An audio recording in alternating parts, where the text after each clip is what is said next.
Hello అండి. మనం మీన కుంభరాశి దాకా చెప్పుకున్నాము.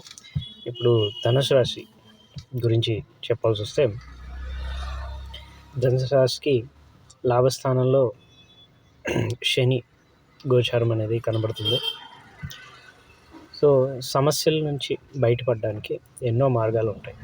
అందులో ఈ ఆస్తి గొడవలు గానీ, ఇవన్నీ సాల్వ్ చేసుకోవాల్సిన టైం ఇది. సో, దాని మీద ఎక్కువ దృష్టి పెట్టండి. అలాగే పంచమాధిపతి అయిన కుజుడు సప్తమ అష్టమాల్లో సంచారం అనేది జరుగుతుంటుంది ఈ సంవత్సరం అంతా కూడా. కాబట్టి వైఫ్ గురించి ఎక్కువ కేర్ తీసుకోండి. వైఫ్తో రిలేషన్ గురించి ఎక్కువ కేర్ తీసుకోండి. అనవసరంగా ఆర్గ్యుమెంట్స్కి వెళ్ళొద్దు.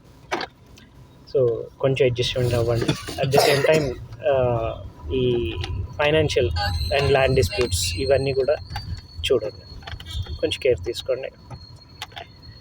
షష్టమంలో గురుడు సంచారం అంటే మీకు హెల్త్ డిజార్డర్ అనేది ఏప్రిల్ మే వరకు కూడా ఉంటుంది. ఆ తర్వాత నుంచి మీకు ఆ ప్రాబ్లం సాల్వ్ అవుతుంది.